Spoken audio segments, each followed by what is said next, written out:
चल पड़ रही है मातोश्री के बाहर और इधर सचिवों के साथ बैठक भी होने वाली है ठीक 12:30 बजे। और ये जो बैठक है उससे पहले हम आपको समझा देते हैं कि विधानसभा का अंक गणित क्या कहता है और यहां पर उद्धव ठाकरे की स्थिति कितनी मजबूत और कितनी कमजोर।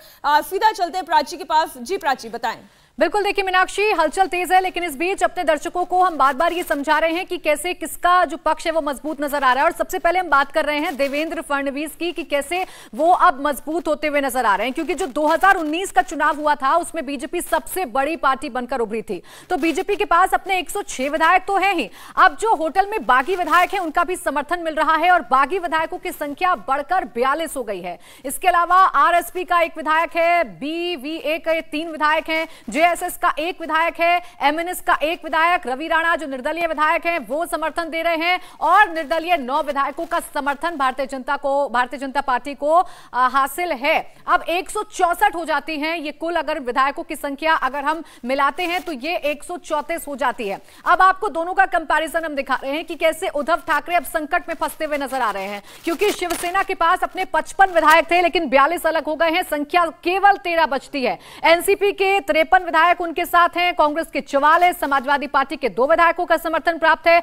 एआईएमआईएम के 2, सीपीएम का 1, एसडब्ल्यूपी का 1 और अन्य 7 विधायक हैं। लेकिन अब इनमें से माइनस हो गए हैं 42 विधायक, इसलिए कुल जो बचते हैं वो 123 विधायक बचते हैं शिवसेना के पास, महाविकास आघाड़ी जो सरकार बनी थी उसके पास, और इसलिए अल्पमत में आ जाती है सरकार। अगर इस तरीके से आंकड़ों को जोड़ा जाता है तो खतरे में आ जाती है, क्योंकि जो बहुमत का आंकड़ा है, जो मैजिकल फिगर है महाराष्ट्र के लिए, वो 144 है। 288 विधानसभा कुल सीटें हैं और बीजेपी किस तरीके से अब फायदे में नजर आ रही है, मजबूत नजर आ रही है, वो भी हम दिखा रहे हैं। कुल 164 सीटें अब भारतीय जनता पार्टी के पास हैं और ये हम आपको देखिए बता रहे हैं कि उद्धव की कंडीशन क्या है और देवेंद्र फडणवीस की कंडीशन क्या नजर आ रही है। 123 यानी कि बहुमत से 21 दूर हो गए हैं उद्धव ठाकरे, जबकि देवेंद्र फडणवीस यानी कि भारतीय जनता पार्टी 164 उनके पास विधायक हो जाते हैं अगर बाकी विधायकों का समर्थन उनको मिल जाता है, और इसीलिए बहुमत से 20 ज्यादा उनके पास हो जाते हैं,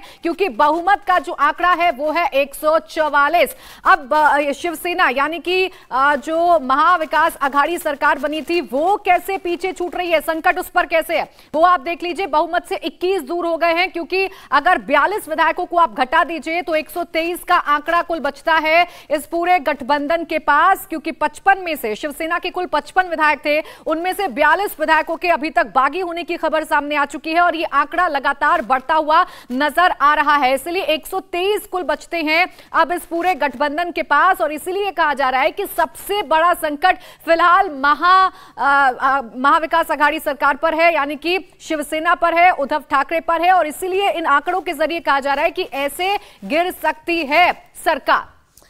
शिंदे की बगावत के बाद अब महाराष्ट्र में पोस्टर वॉर भी शुरू हो गया है। 2 तस्वीरें हम आपको दिखा रहे हैं। ठाणे के कई इलाकों में एकनाथ शिंदे के समर्थन में पोस्टर लग गए हैं।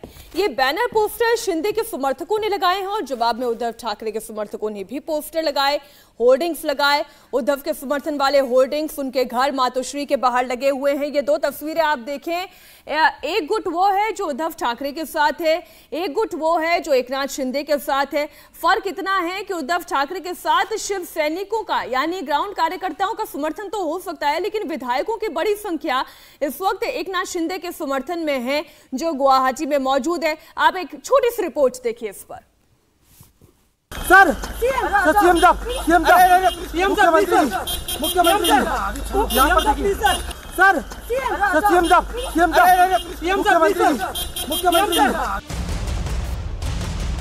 ये तस्वीरें गवाह हैं कि महाराष्ट्र में उद्धव ठाकरे की सरकार किसी भी पल गिर सकती है। उद्धव को पता है कि सीएम की कुर्सी नहीं बचेगी, इसीलिए सामान उठाया और रात के अंधेरे में मुख्यमंत्री आवास से निकल गए। गाड़ी पर समर्थक फूल बरसा रहे थे और उद्धव का काफिला मातोश्री की तरफ आगे बढ़ रहा था। फूलों के साथ सवालों की भी बारिश हो रही थी, लेकिन उद्धव ठाकरे की जुबान खामोश थी। हाथ जोड़ा और आगे बढ़ गए।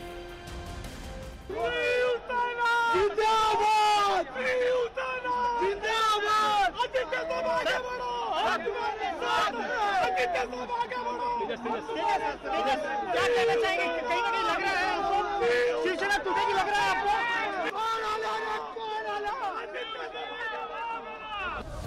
मुख्यमंत्री निवास से मातोश्री तक ठाकरे परिवार का रोड शो चला।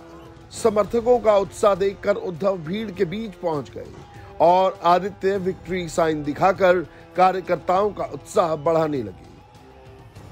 हमारे लिए कोई नई बात नहीं है, ये नई बात नहीं है शिवसेना के लिए। आपने जानता होगा 1977 में जब जनता दल हुआ था तभी भी इसी तरह से शिवसेना छोड़कर कुछ लोग जाना चाहते थे, परिणाम कुछ नहीं हुआ। उसके बाद में आप देखिए कि छगन भुजबल जी जो आज हैं वो हमारे शिवसेना में थे।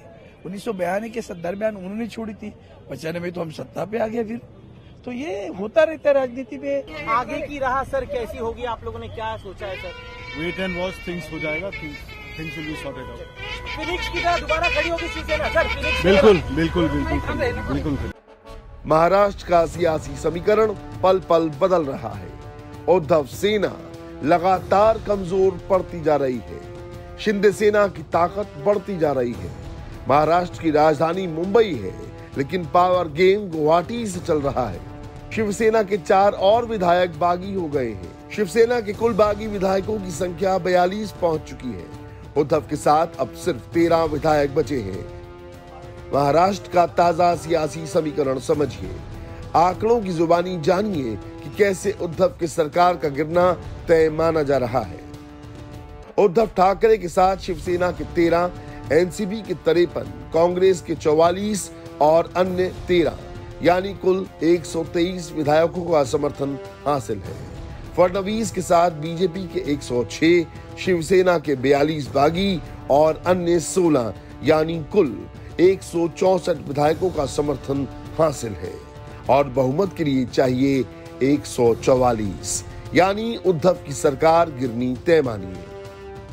उद्धव को पता है बहुमत उनके साथ नहीं है, लेकिन वो आखिरी दांव खेल रहे हैं। अपने विधायकों के सामने इमोशनल कार्ड चल दिया है।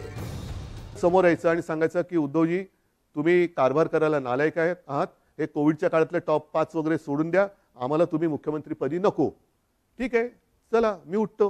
आणि आज सुद्धा मी तुम्हाला सांगतो, जर त्याच्यापैकी एकाही आमदाराने समोर येऊन मला सांगितलं किंवा जर त्यांनी स्टेटमेंट दिलं की उद्धव ठाकरे मुख्यमंत्री पदावरती नकोत, तर मी आत्ता मुख्यमंत्री पदाचा राजीनामा द्यायला तयार आहे। काम वर्षावरनं मातोश्रीला हलवत आहे। मला कोणताही मोह नाही, मी ओढून ताणून खुर्चीला चिकटून बसणारा नाही। मी शिवसेना प्रमुखांचा पुत्र आहे, कोणताही मोह मला खेचू शकत नाही। सियासी खेल महाराष्ट्र में चल रहा है, लेकिन निगाहें पूरे देश की टिकी हैं।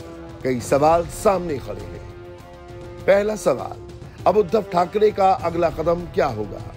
दूसरा सवाल, एकनाथ शिंदे की अगली चाल क्या होगी? और तीसरा सवाल, खामोशी से सारा खेल देख रही बीजेपी अब क्या एक्शन लेगी? इंडिया टीवी हर वक्त हर जगह डाउनलोड करने के लिए सर्च करें इंडिया टीवी न्यूज।